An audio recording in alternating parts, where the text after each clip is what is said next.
Hey Trent, it's Luke from Nine here. Obviously a grand final rematch this week. Do you look back on that game and that week last year as part of the build-up with the players at all? No, you look at traits on the way that sort of teams have tried to do stuff against you in different games and what was successful for you as well. And then, you treat it as a new season and a new game. So you take any lessons, but then you attack them in 2020 how you want. Canberra have had a few injuries like you guys, but them especially, two more last week. It's obviously a blow for them, but as a Ricky Stewart coach team, does it? You see that they could maybe take a siege mentality and could fire them up heading into tomorrow. Look, I think that's what a squad's for. That's why you assemble. I think I've talked about it in the past, the last couple of weeks. That's why you assemble a squad. You have faith in all the players that are going to run out. So the 17 players that will play for the Roosters will be ready to go. How's Brett Morris? Is Brett Morris okay? Yeah, he trained well yesterday.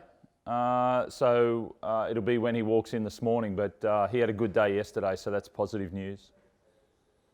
Hey, Trey, I was just going to ask you about Brett and Josh. Obviously, they're only contracted for the end of this year, but gee, they look like they could go on for a while. Will they make a decision at some point in the near future about whether they do?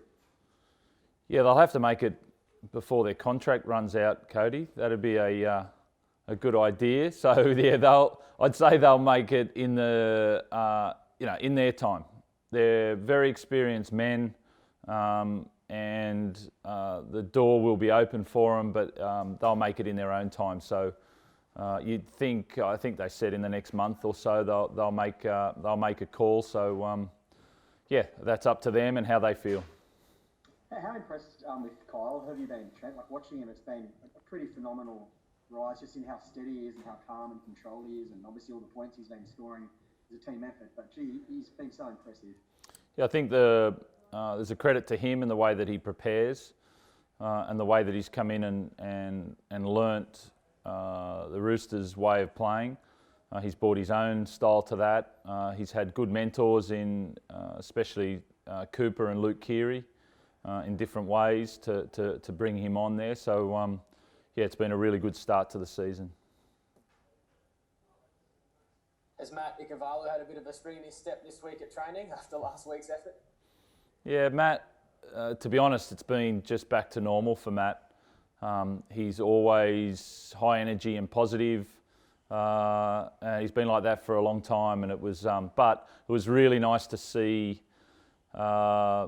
the accolades come his way, and for him to do that, it's a really nice thing to happen, and he'll be looking to go out there and build the foundation of the game that sort of got him into the position that he did last week as well. My laptop, my internet cut out at the start, so you might have covered this. But is this a bit different to other grand final rematches in that, I mean, for the Raiders, half their team isn't there that played on last year's decider, and we're about 9 months on from it, where usually it's 6 months on and virtually the same teams? Oh, to be honest, it's the next team that we're playing.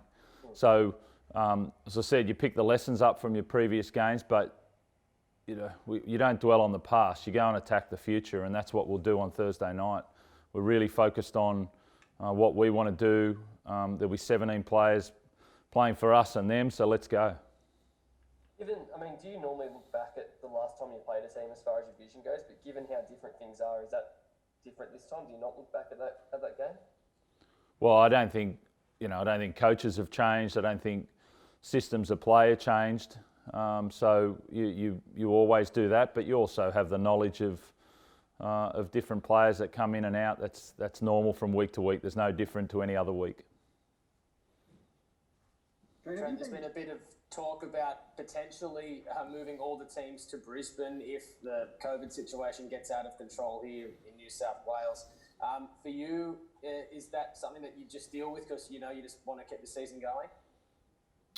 Yeah, we made some big calls a few months ago to get the season back on, and it's been amazing for us to get back to work, players to get back to work, and fans to really enjoy the weekends and the entertainment that we provide. and we want to continue that. So if we can continue that, we have to. There's already some teams that have had to go through that, so we're no different to them. If it comes to that, to keep our game going and to offer the entertainment and energy that we provide people, then we will. When you sat in those Project Apollo meetings, how much was given to backup plans beyond that if we do hit, a second wave in New South Wales? Was it something that's considered, or was there just too many things in the air that it was too hard to do that?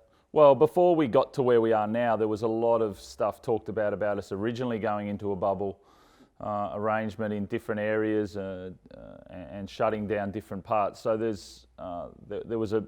we had conversations about that, and then we didn't have to. But they're working daily, I could imagine, on contingency plans there that we'll need. So, have a lot of faith in what they've done so far. So the NRL will look after that. Do they go back to the original Project Apollo committee members, or have you spoke to them in the past week about that kind of stuff, or is that sort of all in the NRL's hands now? No, that's more the NRL. If they do, they'll call on us, but that's back to the NRL. Yeah. G'day, Trent. It's just Adam Pengilly here, mate. Just with Matt Dicavalu, do you try and keep him on that right-hand side if Brett's fit again? Is there any chance of Brett and Josh reuniting on the one side of the field again? We'll have to see, Adam. You know what I'm like with that. We'll name our teams, but you don't give a day's notice on changes or things that you want to do. So we'll have to wait and see. And how much are you looking forward to getting back to the SCG? It's been a while, I suppose, since last year. Did you do any extra work on the ground and training this week? Yeah, the weather's caused a bit of issues with the downpour, but we'll get out there and have a look today. It's great to get home. It's an amazing ground, sort of one of the best ground in Australia in my sort of view about the old, the members and the ladies stand, and then the new stadiums, the new parts of the stand. So it's amazing walking out there. We love playing there, so can't wait to get back on there. I know the players feel the same way. And just quickly on Boyd, I know he's probably a little bit disappointed in this last week. How much is he looking forward to getting back on the path tomorrow night? Yeah, he's ready to go. Hey Robbo, it's Alicia from NRL.com. Just going back to what you said about the importance of having a squad, like how impressed have you been with those guys? 18, 19, 20, 21, Tilly, Lachlan Lamb, all those sort of guys that have just kind of kicked on a little bit. Yeah, and that's the thing that happens. It creates opportunity. You can look at it in a negative way and be disappointed, or you can be positive about what you've produced outside of the NRL players and get excited about the future as well, coming on and playing. And that's what we've done. We've really enjoyed watching them play, watching them train, and then actually creating change. So it's about playing NRL, but you want to produce guys that are going to create change as soon as they start playing. And watching Matty and Lockie go on the weekend and do that was great to see, and we expect more and more of that each week. And just, sorry, Alicia, you go. No, sorry, mate. Has there been any thought around, obviously with Jake and Lockie and Eric Hooker to get another backup just in case? Like I think you got a couple more weeks until that cut off for the August 3 deadline. Is there any thoughts around that, or are you quite happy to go in to the end of the season with two? No, we believe in our squad.